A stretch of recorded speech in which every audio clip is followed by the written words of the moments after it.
What's up, everybody? Welcome back to the Creating Character Podcast. My name is James Willems. I'm a lifelong wrestling fan. I've been doing podcasting for a long time, and more recently, we used to start this podcast with me saying, and I'm a recently turned wrestler. But as you'll hear from this very episode, I'm doing all kinds of weird stuff too. I realize that I'm coming up on 30 professional wrestling matches, which is insane to me. I'm doing it for 2.5 years regularly now at this point. So I don't even know how to describe myself on this podcast, but that's why I don't do it alone.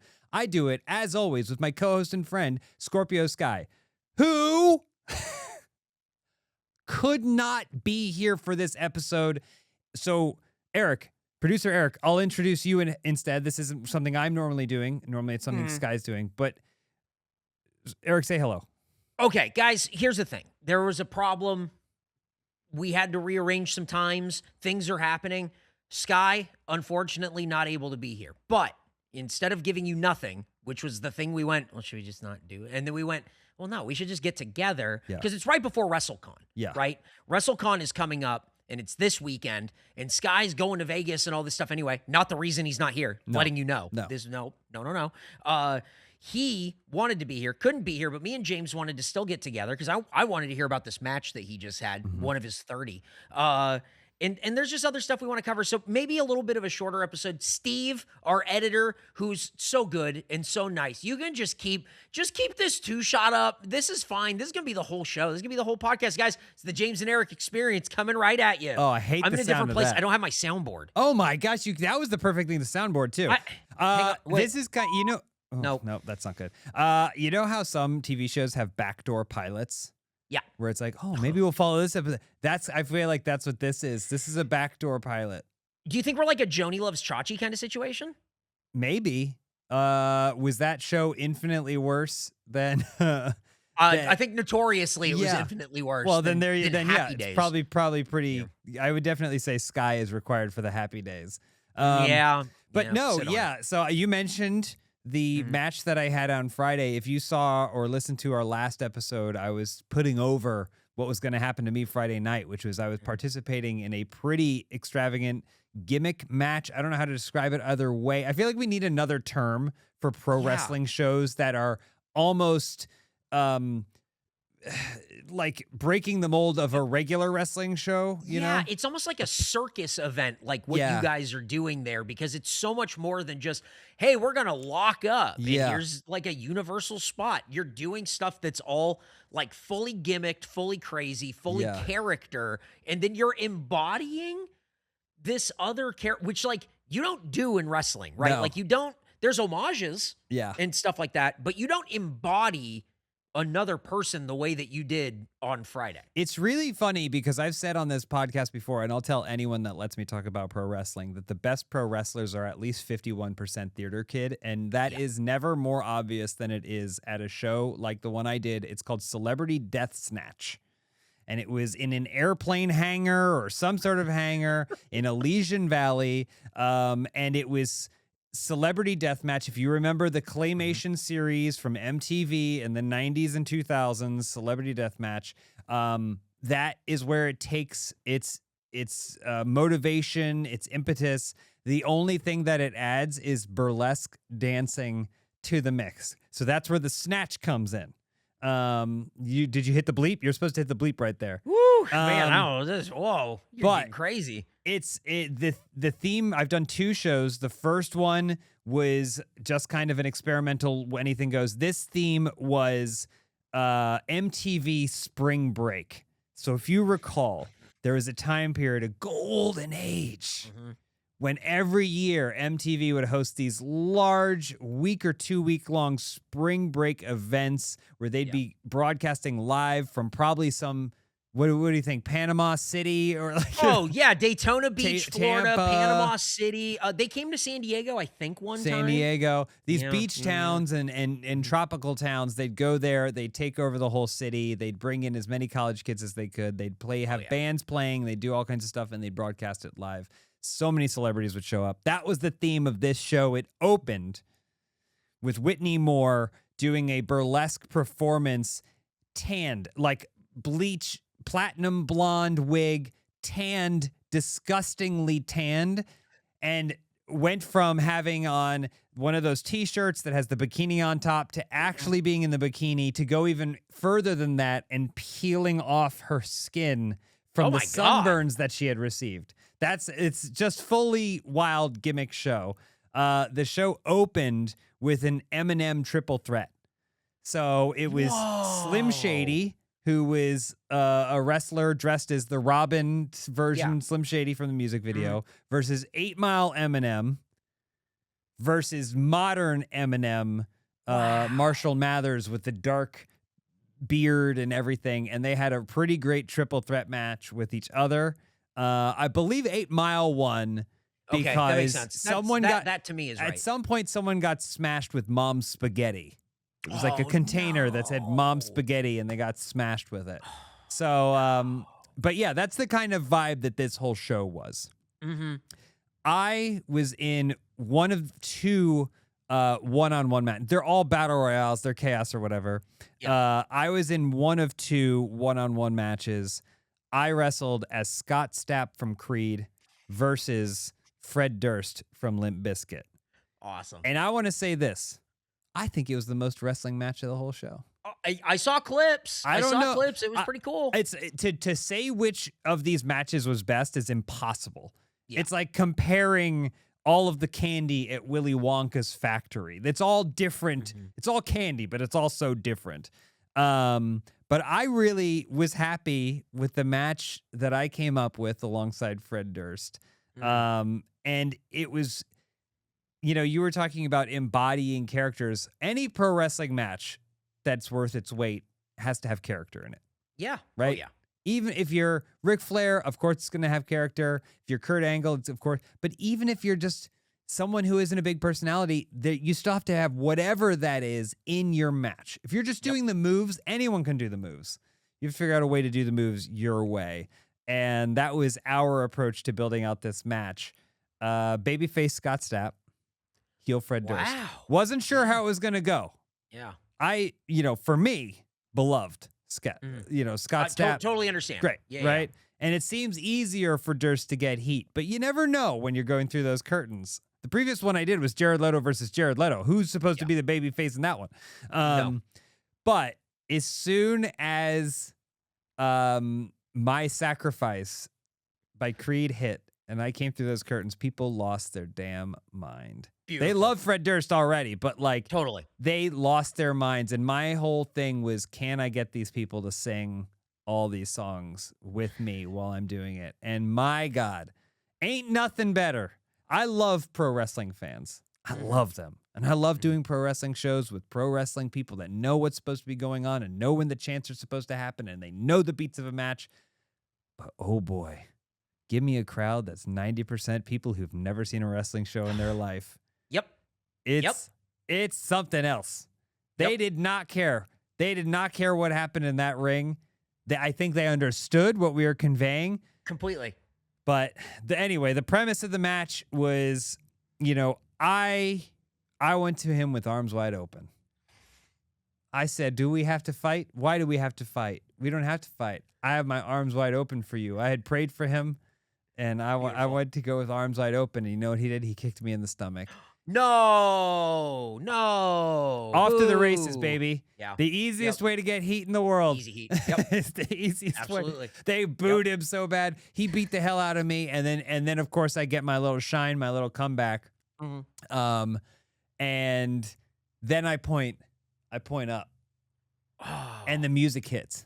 You're gonna Starts go playing higher. Hell yeah. It starts playing. People start cheering. I climb the buckle. Nope, he pushes the ref. Ref knocks me down. I buckle myself. The whole match, the narrative of the match, which I think is the most fun thing that we came up with, was Scott Stapp wants to get higher. Fred Durst won't let him do that. Yeah. Yeah. And it's such a simple thing, right? Like, that's all wrestling has to be. Yeah. When I'm doing this stuff with AAPW, the American Academy of Professional Wrestling here in Austin, a thing that is really driven into these guys is when you have your match, what is the story? And it's not, hey, a lot of guys think like the story is like, I'm working a limb. It's like, that can be a story. Yeah. But you can have any story. The story of Scott Stapp wants and Fred Durst stops, that's the story of the match. And it's so easy to understand. People who don't watch pro wrestling are hooked on it immediately. Yeah. That's great wrestling storytelling. That's storytelling. Here is the thing I want to do. Oh no, he won't let me. Boy, I bet you get it the third time, but not the second. Yeah. Yep. And that's exactly what happens, because he beats me down. Oh no, come on. Fights back up. Where do I try and go? Right back to the turnbuckle. He pulls me off. Boom. I'm back down on my back.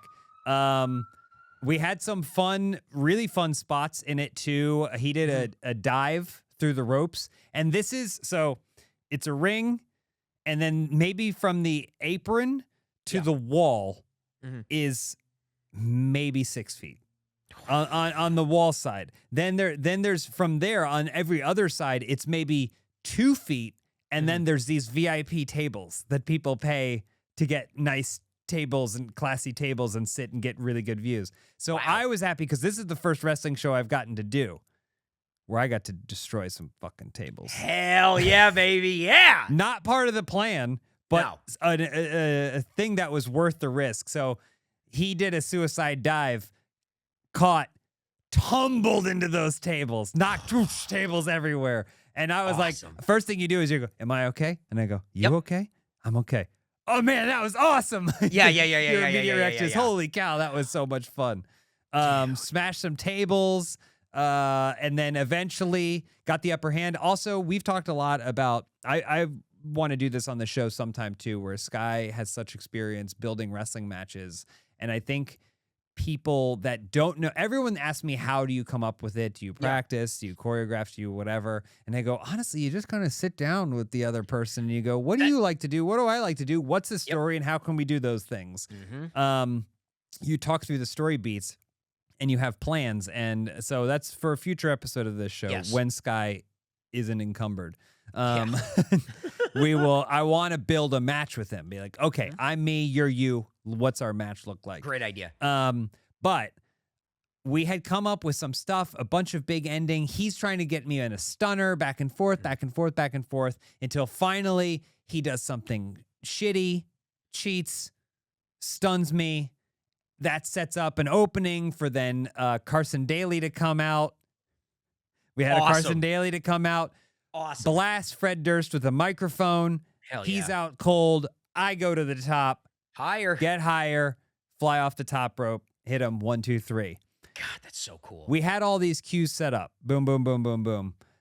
I don't know what happened. I don't know if it was a time issue that they were like, we got to move this match along. It wasn't. It was probably maybe like a 10, 12-minute match, something. Yeah.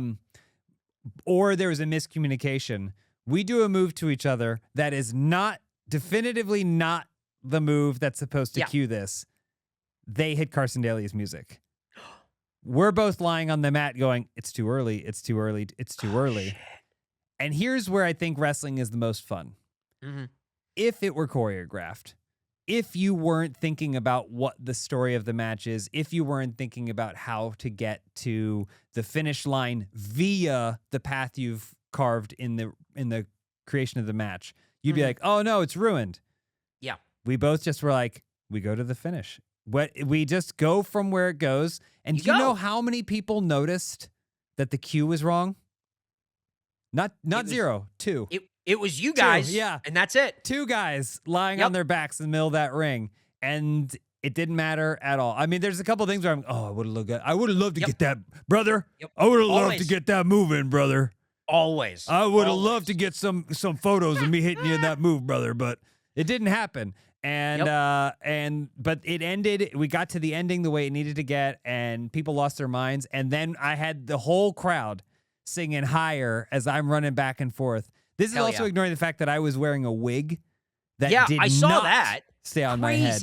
Did not stay on my head. It was a fun exercise in, like, anytime I see luchadors or masked wrestlers, I'm like, what are you doing? Yeah. Can you breathe in that thing? Right. Can you see in that thing? And then I'm wearing a wig. I couldn't see. There's so many bumps that I took that were way harder because I went like this.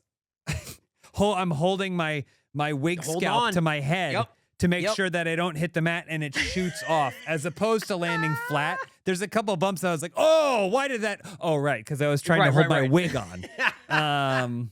But it was a great, super fun experience. The whole show was awesome.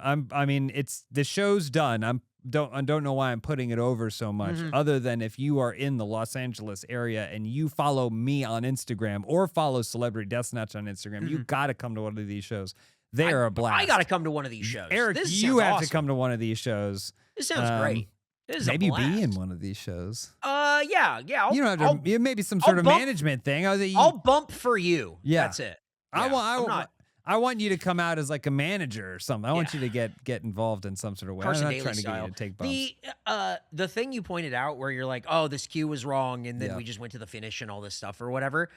That happens a lot with guys when you talk to them after, like in the back or whatever, and you're just like, oh, the great match, or like they put this together, whatever. Oh, I really like this, and then they always go, yeah, I mean, we blew this spot, and then we didn't even get to do these two, and then this guy got lost, and then I forgot about this thing, and when it's vet guys or whatever, it's just talking shit, and that's just what it is. But when it's young guys and they start really getting down on themselves about that, I just went, hey, do you realize that I didn't know that, and the crowd didn't know that, and nobody knew that except for you? So it doesn't matter. Yeah. Like you can still put together a strong match that has those things, and you didn't even need those other things. It means you did something pretty good. Yeah. Like, that's great. They don't know the spots you didn't do or couldn't do. Yeah. They don't know what you called. That's it.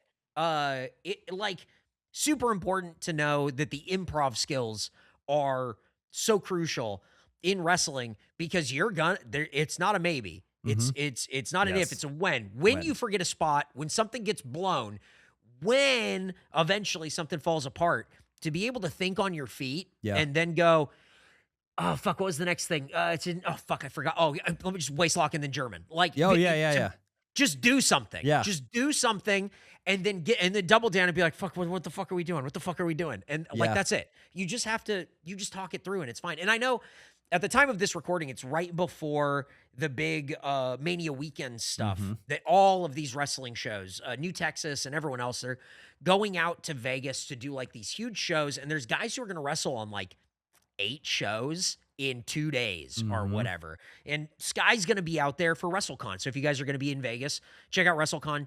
Go see Sky. Tell him what up. Tell him you missed him on this episode. Sad. Yeah. But when you have 8 shows in 2 days and you are calling all of your matches and everything, your spots are going to get blown. Yeah. Stuff's going to mess up. Things are going to fall apart. But the wherewithal and the knowledge to be able to go, oh, we don't need all this other stuff. I have a feel for it. Now we just go here, and here, and then let's go to the end. Yeah. And it's like, oh, damn, man. It's like, it's not super hard. Yep. It doesn't have to be every single spot you call. It's just the feel for what you're doing in there is very, very, it's important. It's crucial. It seems so obvious, but it's also one of the hardest things I think that you have to learn is if you stay in it, no one will have any idea, right? Yeah. Like if you're like, oh, I'm supposed to kick him now, and then he kicks you, and you guys have this weird little blump together, that doesn't ruin a match. Nope. That's something that happens. 2 people kick each other at the same time. That's just something that happens.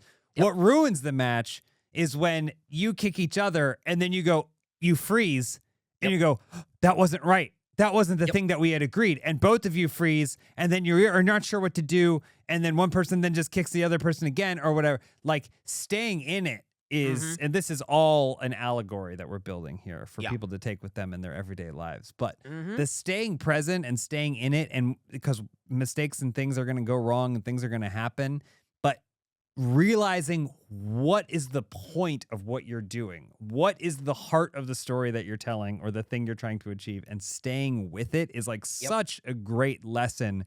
But it doesn't happen. It only happens through reps. Like all things, it only happens through reps. And if this were my match 1 through match 10, I don't think I would have just been like, I don't think I would have, in the moment at least, been like, oh, I guess I'll just roll to the apron to do my next thing. You know, like I'll get ready, you know, because that's where we're going. There's nowhere else to go from here.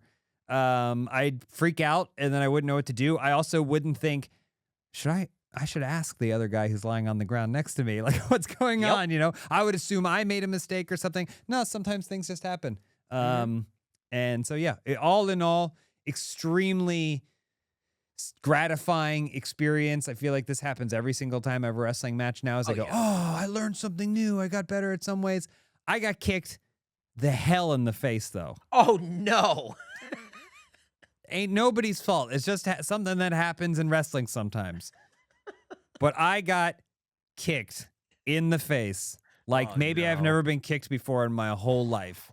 And Fred Durst, it's just something that happens. You warned me.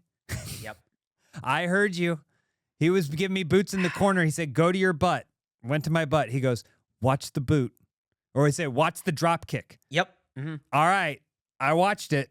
Well, actually, if you watch, I have video of it. If you watch it back, I hear him. Got it. I go, better adjust my wig. No! Adjusting my wig as I turn. He's coming back. And I don't know that there's anything I could have done differently. But the only good thing is that if you're ready for it, if you're ready to get kicked, you're in better shape than trying to avoid getting kicked. Yeah. But I took that thing right on the face, and I was like, whoa, knocked, dizzy, whiplash for like probably 6 days. Oh, my God. Yeah. Wow. Have you ever gotten a sore throat from whiplash before? This is something I didn't realize existed until I started pro wrestling. You can get whiplashed so hard that you have the same symptoms as if you had like strep throat. Wow. You basically bruise the inside of your throat the same way. And so you're like swallowing and eating food and you're like, oh, what's going, am I getting sick? Nope. You just bruised, your neck is just bruised bad. Dude, that's crazy. Nothing, couldn't have done it any other way. And it looks great. It looked real. Yeah. What else? That's it. What can you do? Way to go. And hey, way to stay in it with some of those moments. That's really hard to do. Yeah. It's real, like, when we're doing promos and everything, because talking into a mic is a very learned skill, and then talking to a camera and selling the match, that's like a very learned skill. And the thing that I tell guys is like they get more reps in the ring is doing promos is the same thing. It's just you got to get reps. You got to get reps talking. We can do it 50 times. If the 50th one's better than the first, then at least you're doing something. You know what I mean? But it's about the same way you're in the ring. You can't think about 3 spots ahead about where you need to be. You have to be in it in the moment about what is the thing that's right in front of you, the present thing. And when you're doing a promo, it's the same thing. You have to be in it. You can't think about the structure of where you're going. I just tell these guys, look, we'll do it a few times or you're going to stumble through it. Turn off your brain and just go. And then they end it and they're like, how was that? I'm like, do it again. Go. Action. And then if you can get your brain to turn off, you can be in the moment and you don't have to worry about the structure. Your brain will flow where it needs to with reps and reps and reps. And it's the same as working a match. It's like when you can get that switch to flip, it's really like the entertainment side of the whole thing kind of happens. Yeah. And so, I don't know. You're talking about, I had 30 matches or whatever. I probably called like 15, 20 matches over the weekend. That's crazy. Just back-to-back nights or whatever. Yeah. Totally different. Everything was different. The second show was like a full like lucha show, which is completely different, hard to keep up with and everything. And man, there's guys wiping each other out and everything. And then you go to the back and you're like, oh, dude, that match was so good. They're like, oh, we missed this, and this. The same thing, right? Yeah. It's the same guys coming up from Mexico and you go, hey, good match. And they're like, yeah, we blew these spots. And I'm like, yeah, I didn't know about those. Yeah. It's the same thing. It's crazy how that part of wrestling is the international language. Like when you get in the ring and it's like, you guys don't speak the same language, you speak wrestling, but then you go to the back and the language is, oh man, we blew it. It's every guy going, oh, come on. That's it. That's wrestling. And I also think this is like, I guess the more standard modern form of wrestling, which is calling spots, you know, like sitting down with the person beforehand. Because there's a whole nother form of wrestling where you're like, hey, we got a match tonight, huh, Bruiser? Yep. Yeah. You want to talk about it? Nope. Talk to you out there. Yep. Like, and the only way that works, and this is the same for what you're saying, cutting promos, it's the same for wrestling matches and staying in the moment, is if you know why. Yep. If you know why you're having a wrestling match, right? Then it becomes, number one, way easier to remember a promo because you remember why. What are you doing? What is your point? What is the point of this? Why are you talking into this microphone right now? and when you're having a pro wrestling match. This is something I've realized in my handful of matches. If you remember the why, why are we having this match? Why am I wrestling the way that I am?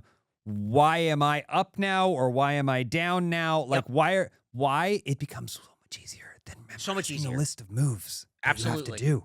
Yep. Places where they need to be, like, because you can't. It's like thinking about performing in a play, right? Like if you just have to memorize every single line, that's really difficult. Yes. But if there's a reason for your character in the play to say, you know, alas, poor Yorick, I knew him well.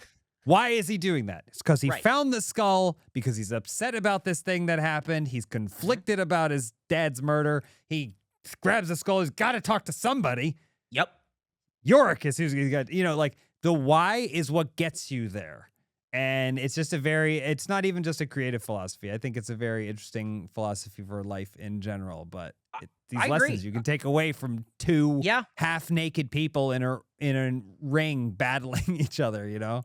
It's all about motivation. Yeah. It's all about like what the motivation for everything is. There was a match that just happened that I called a couple weeks ago at this New Texas Pro Wrestling show. Out here in Austin. And it's this guy, Danny O'Ryan, who I've been following his career since he really started out here in Austin, going up against a big, like one of like the bigger guys on the indies right now, the one called Manders. And he is he's just a monster right now. They had a world title match.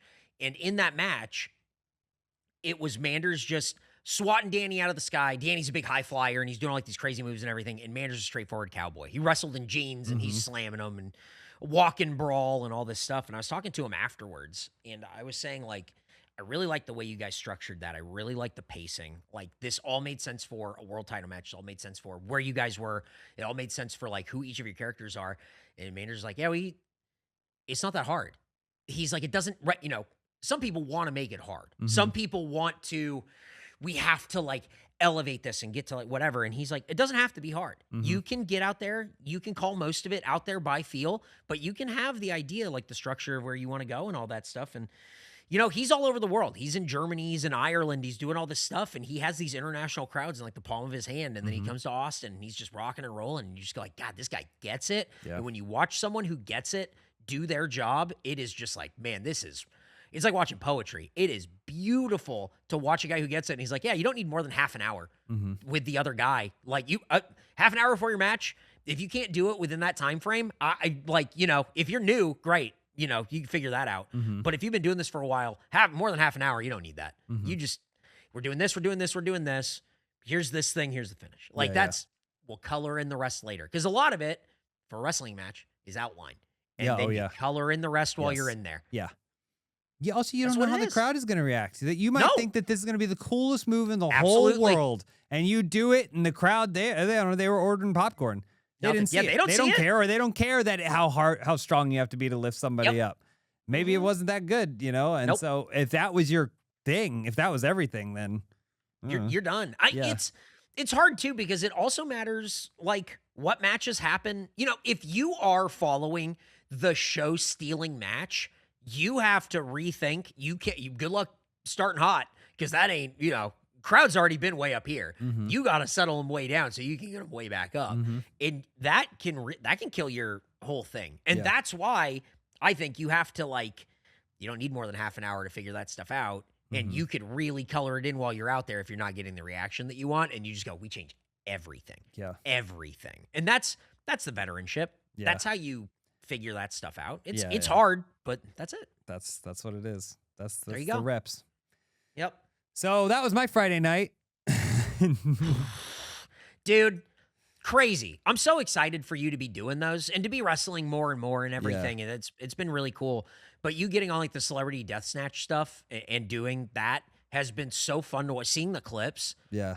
Awesome. That's a fun one if you're a wrestling fan or you have no idea about wrestling. Yeah. You can just go, there's a pop culture thing I know. And you go, yeah, what if they did fight? It would be like this. And I think that's a great thing. It's fun too. Here's my little weird thing too, because I used to love watching Celebrity Deathmatch because I loved consuming pro wrestling media, right? Yes. When you're big into pro wrestling, you're like, oh my gosh. except that my issue was they never had pro wrestling matches. No. It was always like a Yes. superhero clash or something. Like I was like, why are they don't ever do pro wrestling moves really in this show? There's the ring, but they don't wrestle like wrestling matches. And I do secretly in the back of my mind go, oh, when I was like a kid and I was watching this show, like I wish that they had wrestling matches. So when it's me as Scott Stapp versus Fred Durst, I go, what would that? Now I get to tell you what that wrestling match would be like. It would be like Incredible. this. I love it. Which that's just something I'm piecing together right now. That's so fun. Show. Yeah. That's so cool, man. Well, even though Sky wasn't here, very sad, and we miss him dearly. Yeah. I'm glad we still got to sit down because I really wanted to hear about this. Yeah, I really, really like, especially seeing all the clips and everything. Mm-hmm. I really wanted to hear about it. Was Elise there? Elise was there. Yep, she was there. That's always the funny thing too, is because you're like, all right, get in character. You're hyped for the match. You get in character. You come out. It's playing Creed. You're in character. You're singing along. People are singing along with you, and I go, "There's Elise," and you're like, "Don't break." Like, don't break or whatever. Like, yeah, there's certain things you're like, oh, I know that person. Oh, anyway, Creed, you know, like, and that's always a fun thing too. Oh, and also the best thing is the getting kicked in the face. Yeah. If you are listening to this, I apologize. I'll try and describe it. But if you're watching this video on YouTube, this is you in the lens are Elise and her point of view. And this is how the kick looks. So I'm sitting on my butt in the corner like this, and away from me runs Fred Durst. He comes in this direction, and I go like this. It just smashed in the face, kicked directly in the direction of her POV, hunched over the bottom rope. Much appreciation to my wonderful wife for still encouraging me to do it when she was literally in the best spot to view me getting kicked in the face. So yeah, that was funny too, because then that's the first thing I open my eyes and the first thing I see is her like staring wide-eyed back at me. Actually, no, I think she was holding her phone up. So that's even better. Yeah. Good moment. Great Good moment. Show the friends, show the family. Hey, here's what James has been up to. Yeah. Oh, okay. Cool. Yeah. God damn, dude. Yeah. What a time. Well, I'm glad we still made time for this. Yeah, absolutely. Next week we'll be back with Sky. I want to hear everything about Wrestlecon. I want to hear everything. I want to hear his breakdown and how it went and everything. And all the listeners, the millions of listeners of this podcast who went out there and checked him out. Yeah. And you can check him out on social media at Scorpio Sky or, you know, some sort of variation of that everywhere. You can also find me at Eric Bedour everywhere. James, where can people find you? I'm on Instagram, james.willems. If you want to see pictures from the Celebrity Death Snatch, there's a bunch over there. I recommend following Celebrity Death Snatch on Instagram to see when their next show is going to be. I haven't heard, but I assume they're going to do it. It was a sold out crowd. I also want to put over MPW. Hell yeah. I wouldn't be able to do these matches without MPW. I am doing the I Love LA show this Friday. Ooh. It's the 17th in Chatsworth. If you're around, you want to see an I Love LA show. I'm not even sure who I'm wrestling yet, or who I'm beating yet. There you go. And then all I know is that they booked me for that show, and they booked me a week later for one of their biggest shows of the year, MPW Mania. Wow. MPW Mania 4, baby. James Angel's on the card. Probably going to be beating someone else that sucks. Probably a champion, so you walk out with a title. Probably a champion. I mean, there's a lot of cards stacked against me at that organization right now. For as much as I like to shout them out, they do not give me the opportunities that my statistics state that I clearly deserve. And you're watching other people go like, why is this person getting a title shot? Like, what'd they do? So I think there's some bias within the company, but I want to make sure I put that over because, you know, yeah, I mean, I get it. You're your company, man. I get it. I totally understand. They need me more than I need them, but I agree. Absolutely. You can also follow this show at Creating Character Pod on Instagram. You can watch the video version of this show, which has been me and James on the screen the whole time, just hanging out, chilling. But you can watch him get kicked in the face. I mean, just his sort of representation of it. You can also check me out. I do commentary for AAPW. The day that this comes out, AAPW Rising, which is sort of our like newer guys talent show, comes out, and that'll be live on Twitch and on YouTube. Official AAPW there. That's 7 p.m. Eastern, which would be 5 Pacific and 7 p.m. Central, which is 5 Pacific and 8 Eastern. East. There's too many time zones. What Honestly, about GMT? What about like Greenwich Mean Time? I'm not worried about that Okay, one. great. I'm not worried about Mountain Time. I'm not worried about GMT. But that's just, neither here nor there. But next episode, us, Scorpio Sky, breaking down Wrestlecon, everything he's been up to. Plus, I want to get another draft going pretty soon. You know what I'm saying? But, definitely. Got to do hey, it. Who won the this has been a last good one. Do we know? Do we know who won the last one? Yeah, I think I don't did. think you did. No way. There's no way. Come on. The WCW one? Yeah. Holler if you hear me. I don't think so. I mean, this is probably one of your better lists, I would say. But all right. With the Jeff anyway, Jarrett one, I thought was the best thank you so much for watching. Thank you so much for listening, and we'll see you guys next week. Bye.